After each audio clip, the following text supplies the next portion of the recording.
And we are live. Greetings, people of WyoNation. This is the WyoNation postgame show. I am Chad Smith, and I am joined, as always, by Mr. Brad Reed. Hey, guys. Got to see a fun football game this afternoon. We are here to talk about the Wyoming 31-17 win over the Portland State Vikings, as Wyoming is now 2-0 on the season, Brad. 2 for 2. 2 for 2. That's all you can ask for. Well, they've won everything that's been put in front of them. That's all we can hope for right now. That's right. And as entertaining as last week's game may have been, this was about the complete opposite.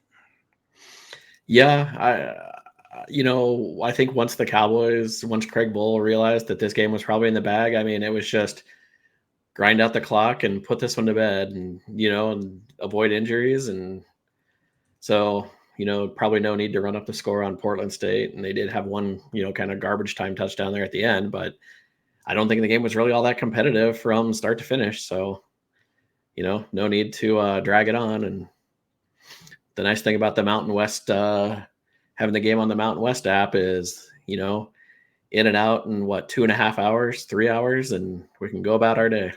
It was, I think, game time was less than 3 hours. Yeah. Which is great. First half went in an hour and 15 minutes? Something like that. And that was with whatever limited TV breaks that the Mountain West channel took.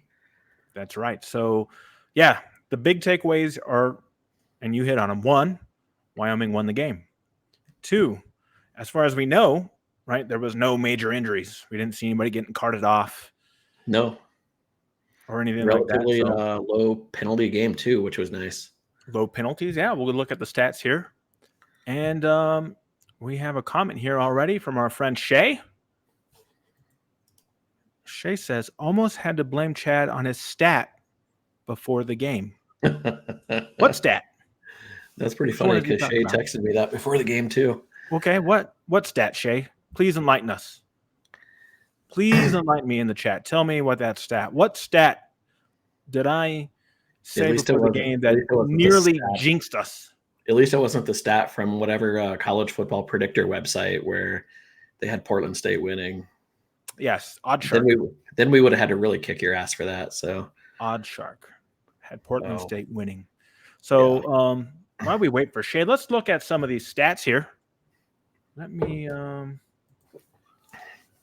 we'll do this. Let me share my screen. We will share the screen. We will get the official stats up on the machine here. In case you're wondering, Texas Tech did force Oregon to punt on their first possession, so that's something. Okay. All right, now total yards for this game, as you can see here, Wyoming 371 to Portland State's 344. I do remember because I tweeted it. Wyoming had 250 yards of offense in the first half. So only 120 in the second half. 170 rushing yards for Wyoming right there. Brad, I think I was expecting them just to run the ball a lot more efficiently than they did. They were moving for over 6 yards a carry at some point in the third quarter. So sure. Yeah, I think some of those fourth quarter rushes where they were just kind of diving into the middle of the pile kind of skewed that stat. But up through 3 quarters, they were over 6 yards a carry. So I think that's probably pretty efficient. Yes, you're probably right. Here, Shay is timed in. Yeah. Shay says the Odd Shark. That was the stat. It's not really a stat. It was an algorithm. The algorithm and the ether of all the different predictors out there. That doesn't mean you're not part of ISIS, though. And he did. He said, I am pretty much ISIS on that stat before the game. Wow. Harsh words. Let's look at here. Average. I had a different. Here we go. This is what we want to look at. Wyoming rushing 4.4 a carry for the game. Yeah. Sam Scott 11 for 70, 6.4. Peasley 6, for 43. EQ James, 14 for 33. And then Farrell, 5 for 18, including his first rushing touchdown as a Wyoming Cowboy. Then we got some sweet wide receiver action today, too, with Sante jumping into the end zone. 2 catches, 2 touchdowns. Pretty good. Pretty good day. And that was, I guess, the key for me in this game is offensively, they did work on the passing game, and hopefully it will breed some confidence, especially getting Asante into the mix here. Only 1 catch last week. 2 catches today. 2 catches, 2 touchdowns, 78 yards. And notice that all 3 of Andrew Peasley's touchdowns went to wide receivers this week, with Wyatt Whelan catching the other one. True. Whelan also had a good game. 3 receptions here for 50 yards and a touchdown. His touchdown was pretty sweet. He just had to stand in the end zone and catch it. And only 3 receptions by the tight ends, none by fullbacks and running backs. So a lot different game plan than we saw last week against Texas Tech. Mm-hmm.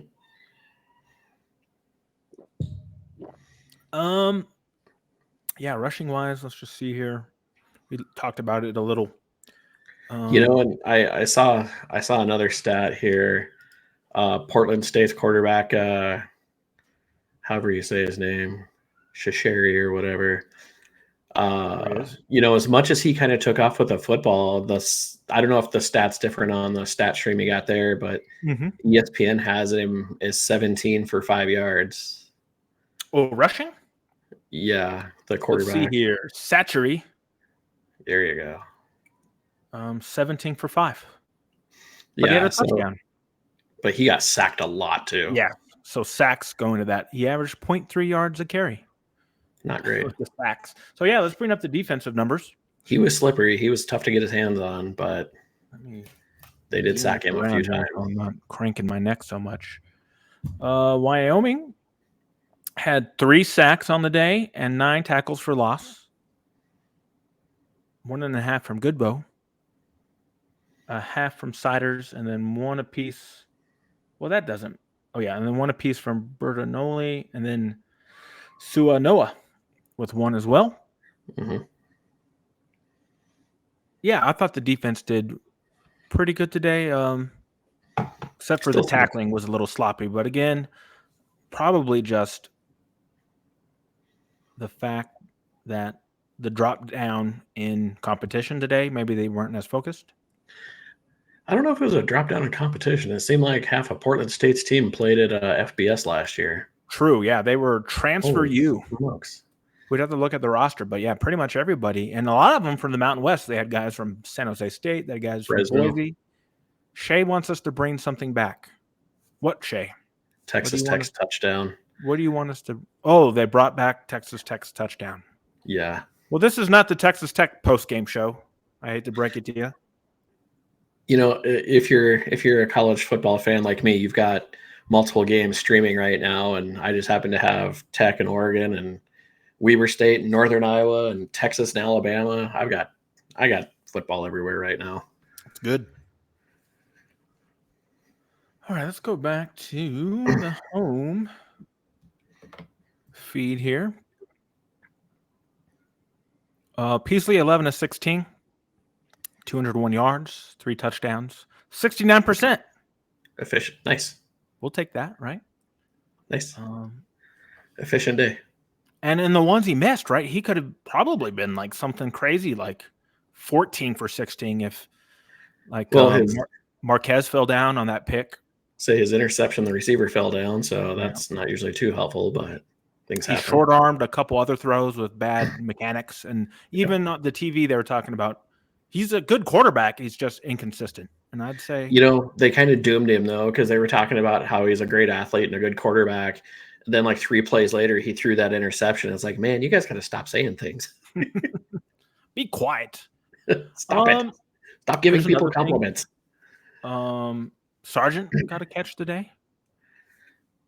And he's a guy we've been hearing a lot about. I mean, they were even talking him up when he was a true freshman.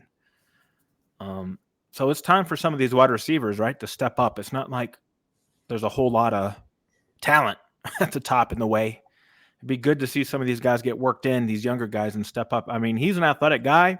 I think he's a 3-star recruit. Was wanted heavily by his hometown team of Utah State, but decided he didn't want to live in Utah anymore, apparently. Wow, so crazy. But he had a nice athletic catch, so it would be good to see. Remind me on this. Wasn't he like the highest rated receiver we've like straight up high school recruited in quite a while? Yes, I do believe. I mean, 3-star receiver to come to an offense that doesn't throw the ball is pretty interesting. Yeah. Let's see. Shay has a comment for us. Let's bring it up here. He thought that the coaches had a good called game today. Boys didn't execute great, but overall a good game plan. Yeah, I can't fault the game plan. Nope. Got it over with quickly and on to next week.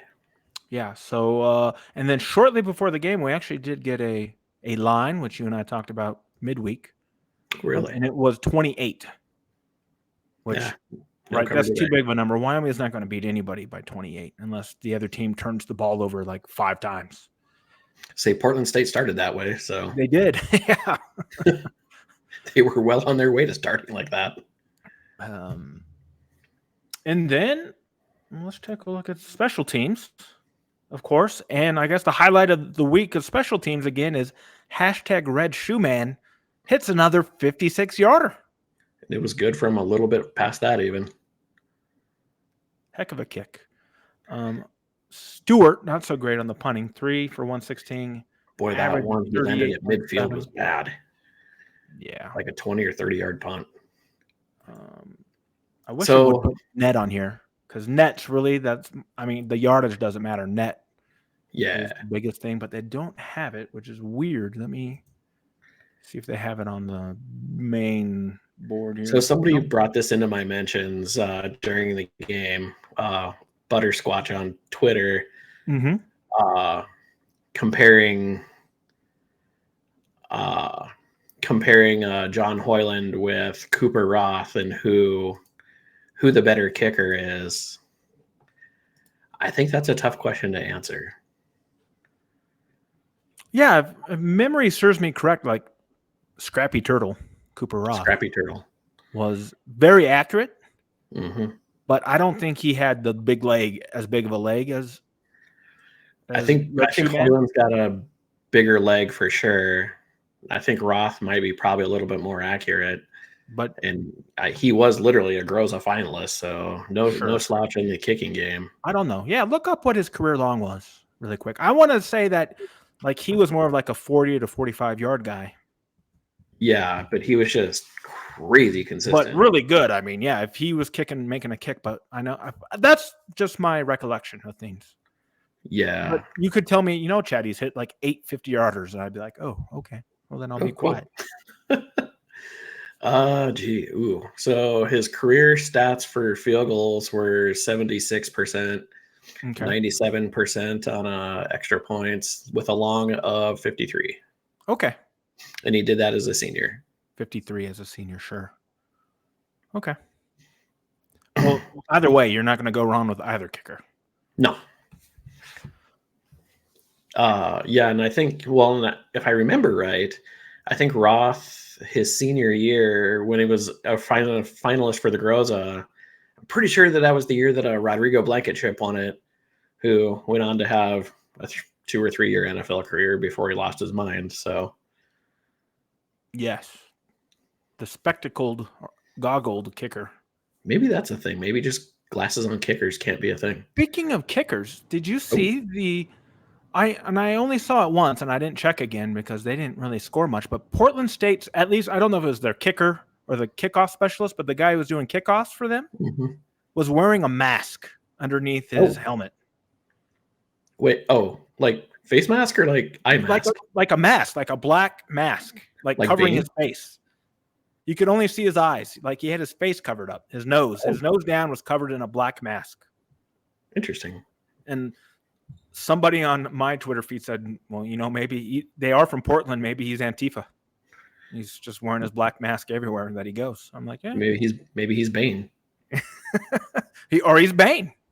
And if he is Bane, then why didn't he rip the field in half like Bane Or would do something more productive than be a kicker? Maybe defensively, but kickers are like notoriously weird. Like maybe he's just a weird person, like, and that's his like weird thing. Like, I'm just gonna wear a black face mask all the time. Maybe, yeah. Or maybe he had a cold or something. It could have been something like that, right? Maybe he was a little sick and he didn't want to spread it to the team, but they suck so bad, right? You can imagine how, D1 schools have a hard enough time finding good kickers. Yeah. I imagine at the FCS level, and you probably see it, probably really bad to find good kickers. Yeah, just watching the local team here, they have struggled for years to find some consistency at that position. I think they finally got a guy this year, but yeah. So it could have been as something as harmless as maybe he had a cold. I like the idea that he might be just kind of weird, and that's what weird people do. Or he's a psycho, and this is my lucky mask. Yeah. We'll have to do some digging on this. Do you guys play Portland State this year? Yeah, in Hillsboro. Okay. Well, there we go. Maybe you can watch and see if he's still wearing it when he plays the game. I will be slightly intoxicated in Baton Rouge that weekend, so probably not. Wrong game. All right, let's look at the draft chart while we're here. And I wish, can I blow this up so I don't have to screen? Yeah, here we go. Look what I can do here. So I don't have to turn my neck clear to the other screen and I can look at everybody. Let's take off this chat and I can actually see this. So Wyoming. I wonder how many plays we ran. Does it say on here? Should. I think I've seen that stat on there before. 12 drives. Doesn't say. Couldn't have been that many plays. Probably game. Yeah, at halftime, I think it was like 25 plays or something. Yeah, the first drive I think was only their first scoring drive I think was 3 or 4 plays. 55 plays. Wow. Right, and so that's what you're seeing. Like the bottom of football now is there are a lot of teams getting like in the low 50s with the new clock rules.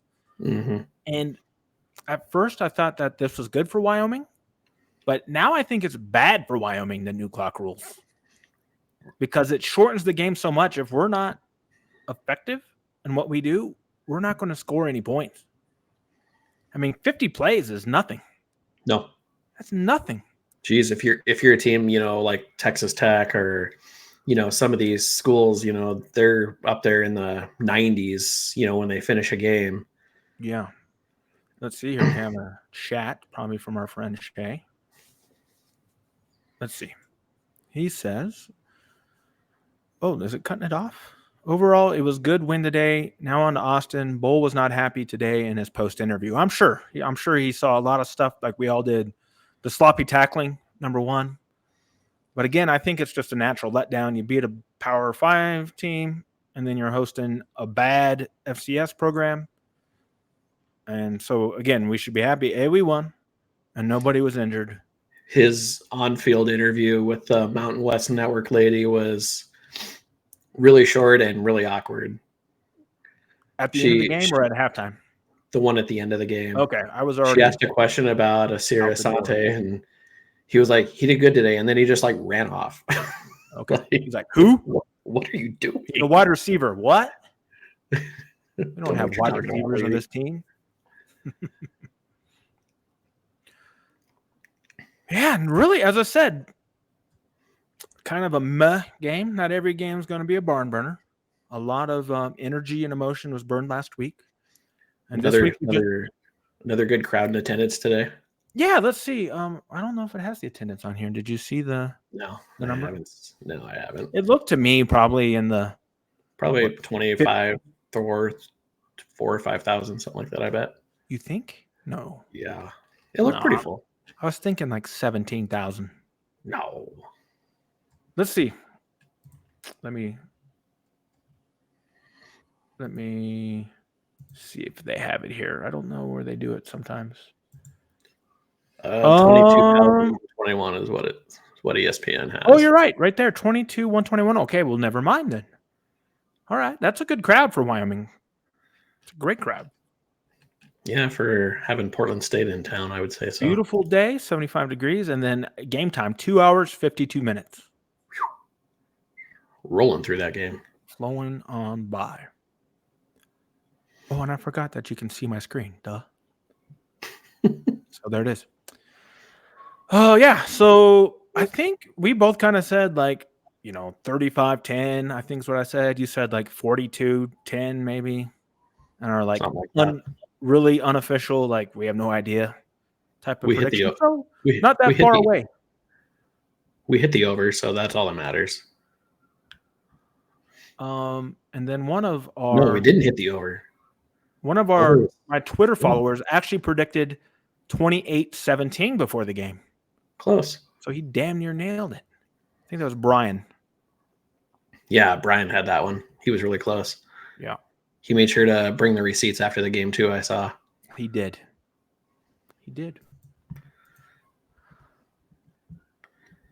Yes. Go ahead. Said that's all we needed. That's all we needed. That's right.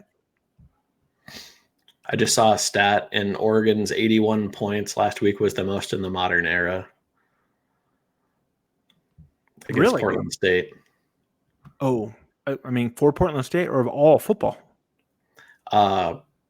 81 was the most points scored in the modern era of football, apparently. Which is post 1940 or something? I don't know. Something like that. What's modern? I don't know. Yeah, I know, because I think if you go in the history book, doesn't Wyoming have a game where they beat Denver or Northern Colorado 108-3 or something ridiculous? Yeah, it seems like the biggest blowout in all of football history was involved some school named Cumberland, I think it was. Cumberland, yeah. It was some ridiculous score. But Wyoming's got one up there, I think, where they scored 90 points against some school in 1920. It's hard to do. I'll look that up and I'll post that on Twitter later this weekend. So glad to see everybody here in the stream with us. If you go to the YouTube stream, which is at WyoNation on YouTube, you can be like our friend Shay and you can comment. If you're watching on Twitter, you can go ahead and ping one of us, tweet at us if you have a question, and we'll get to it. Right now, I don't see anything on my Twitter feed. Nope. Kyle says the kicker from Utah, I keep saying Utah State, from Portland State might have COVID. Well, I think if he had COVID, he probably would not be playing. I don't think they test for it anymore, so. Well, maybe not. That's true. I don't know. I mean, what's the protocol? If you have COVID, can you play? Yeah, I would assume you probably could. Okay. Here we go. Shay. Oh, Shay's got the score. 103-0 against there we go. Northern Colorado. So I almost nailed that. Said 108. And you almost got the school right. Yeah, I knew it was Denver or Northern Colorado. I knew it was a Colorado school. Yes. Yeah, I knew that. I knew that for sure. Thank you, Shay. See, we don't need on-air research. We'll just have Shay do it for us. Shay's he's our resident Jake Marsh, as it were. Yeah, boom, Eddie Talboom era, he says. Thank you, sir. All right. I will stop sharing this screen unless there's another stat you'd like me to see. So I think we're good. I got nothing else for you. Yeah, I mean, I haven't seen the official press release come out for the game, so.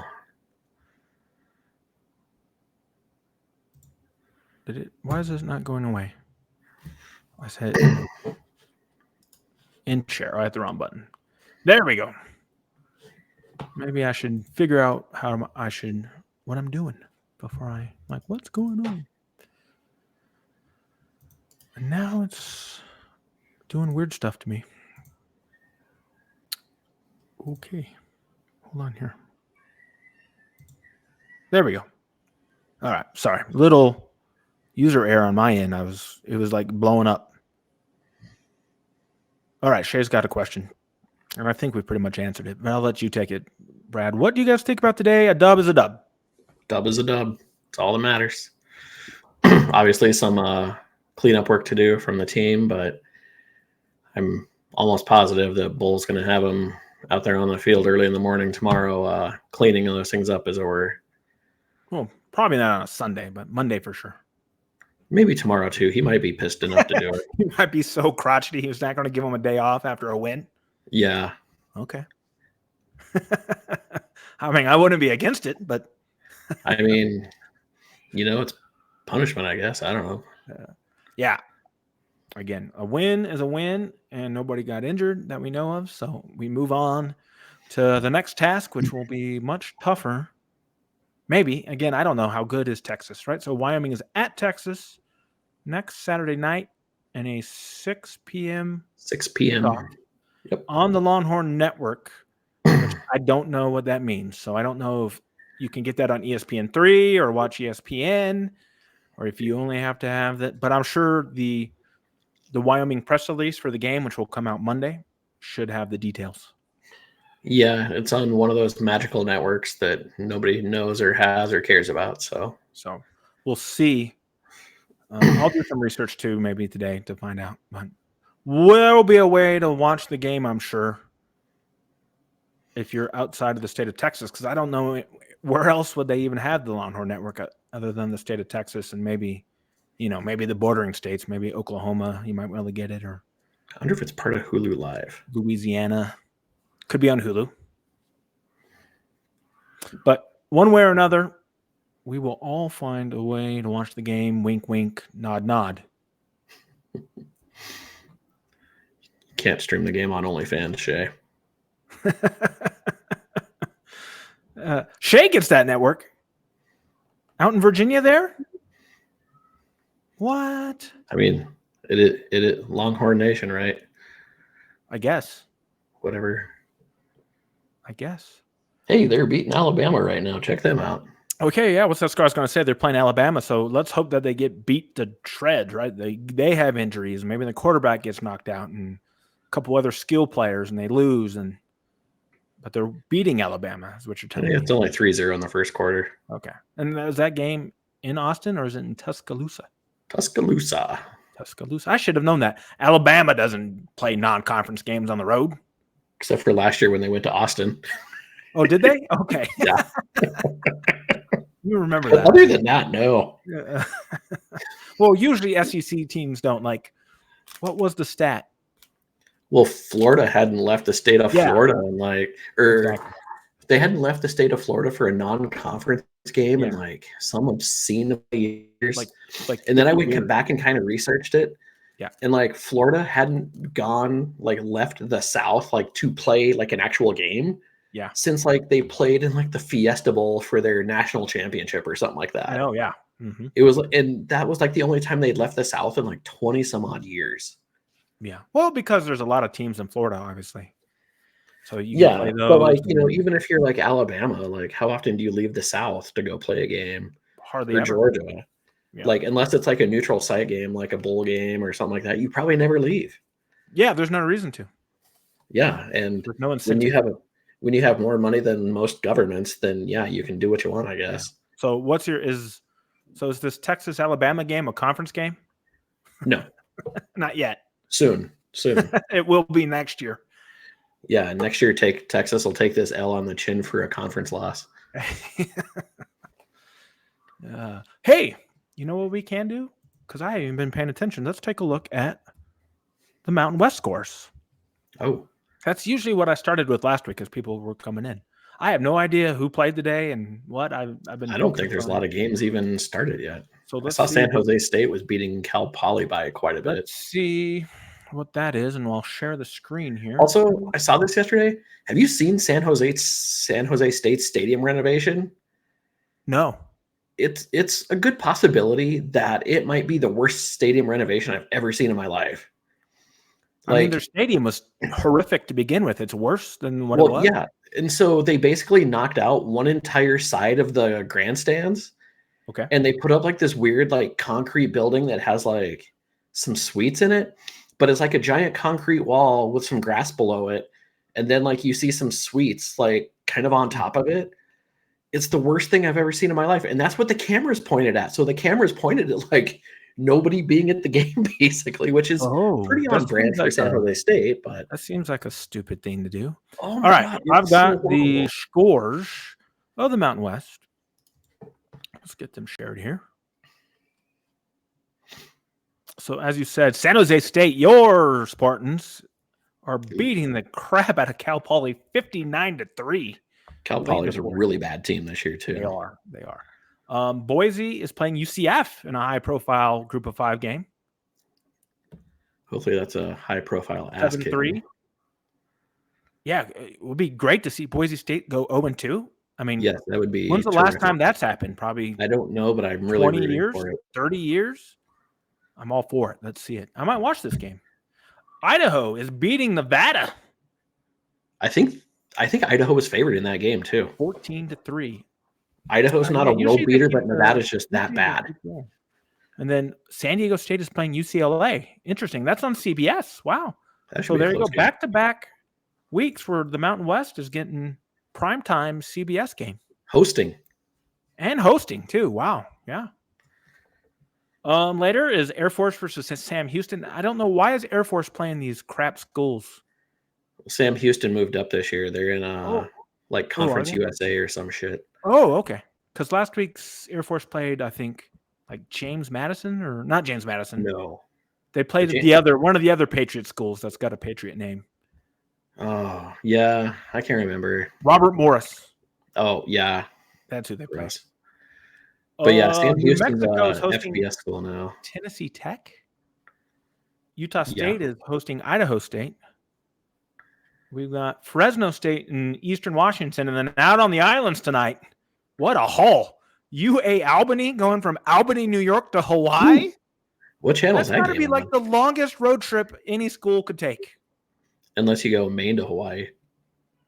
That'd be the only one that would beat it, because I do believe New Hampshire. Albany is like northern New York. Yeah. That's a haul. Northern New York to Hawaii. I mean, there's a lot of FBS schools like right in that New England area. Maine, New Hampshire, Dartmouth. The only other final is right here. Michigan beat UNLV 35-7. Yeah. That was out of hand early. Oh, yeah. I saw this, Shay. Shay says JMU beat UVA today. Well, that's not surprising. They did. I think JMU is on the way to D1 too, aren't they?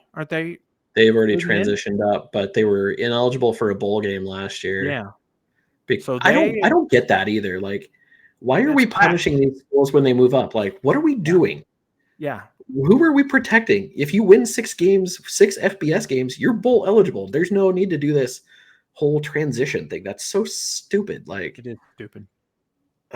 Makes me insane. Oh yeah. So there's a lot of Mountain West football here. Starting at 6 and 7 if you want, and then if you really want to stay up, you can watch. Hawaii's only an 8-point favorite against Albany. What does it say? What channel that's on? It doesn't. I'm sure it's on. Oh God, it's probably on Spectrum Hawaii. It's probably on Spectrum. You could probably stream it if you really want to watch. Oh, I'll find it. I'm one of the sickos out there. I'll be watching. You'll watch some Hawaii. Hawaii's apparently 0-2. Who the hell have they lost to already? The Fun Belt, says Shay. Shay says JMU's in the Fun Belt. Yeah, JMU's a good school. They won the national title at FCS. Did they win 1 or 2? They beat Montana for 1 in 04. Shay says they're also ineligible this year. Oh, geez. That's lame as crap. Yeah, what a dumb rule.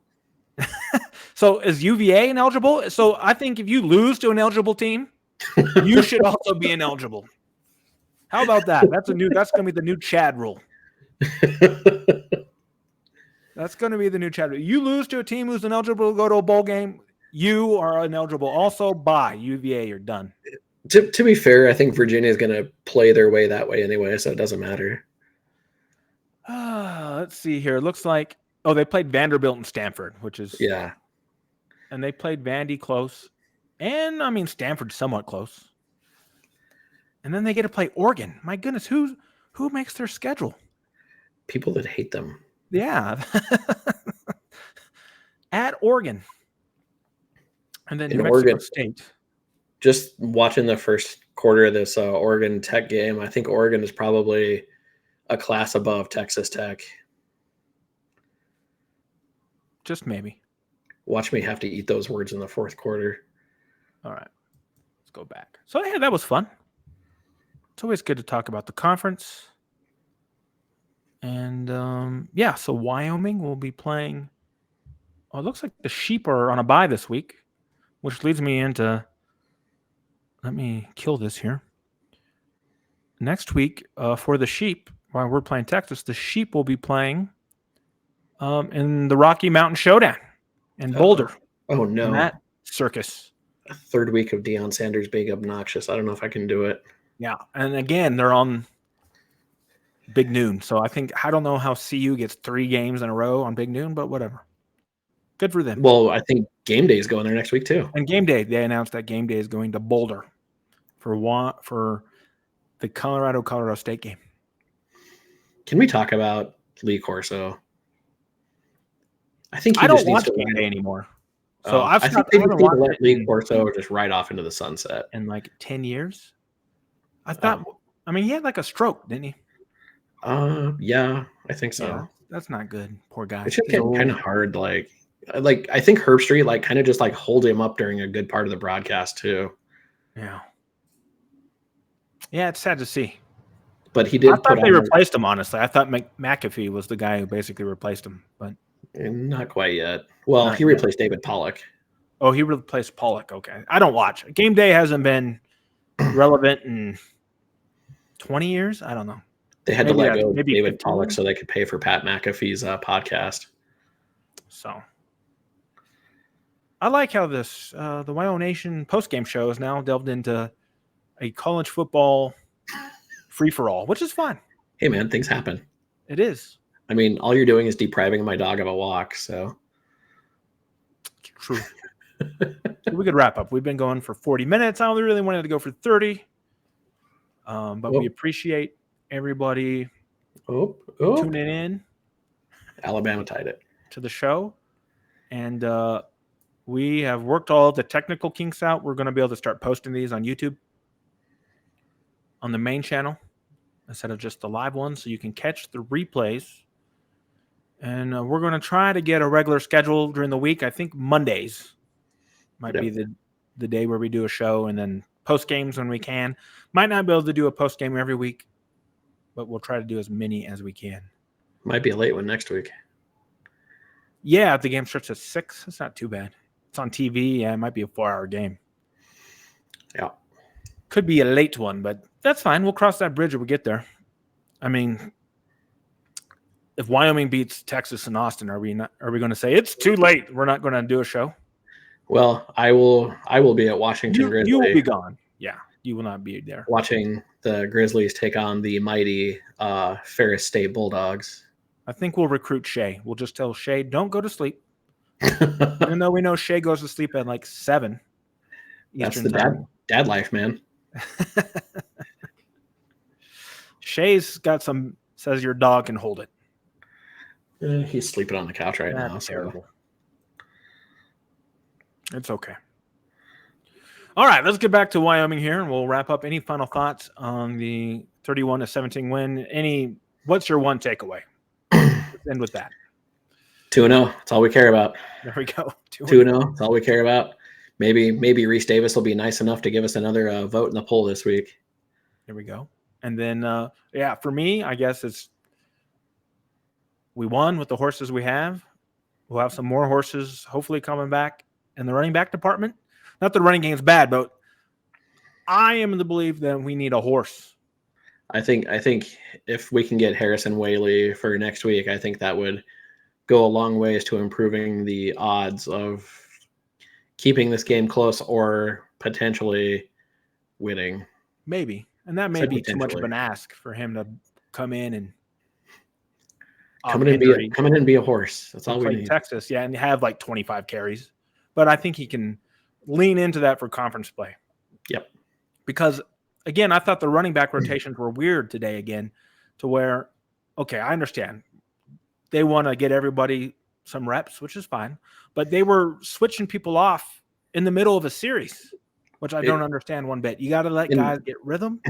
You know, and it kind of looks like to me that Sam Scott might be kind of pulling away. Yes. I mean, he was definitely the most effective back today. I thought DQ had a couple of nice runs, but a lot of time, and I kind of was thinking this, like, Yeah. a couple of times I saw him run, and he just like ran like into his own guy, and I'm like, Who? DQ, Yes. Yeah. and I was like, stop doing that. It's easier if you don't run into your own guy, and then you can Yeah. keep running. Was he? Oh, I can't believe we haven't talked about this. Was he the one? Was he the running back where he ran into the back of, I think, Crum? Maybe it was the right tackle. Is Crum the right tackle or the left tackle?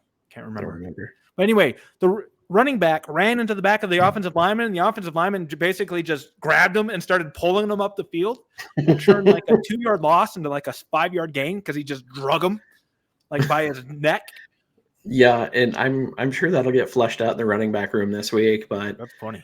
he had one kind of jet around out to the outside, and like he just ran into like where all the guys were. I'm like, just cut inside of that where there was no guys. Yeah. I can't remember. It might have been Farrell on that play, or I can't believe you didn't see it. Obviously, no, I did not. Oh, it was hilarious. Yeah. I mean, the offensive lineman, because it's legal now, you can be pulled.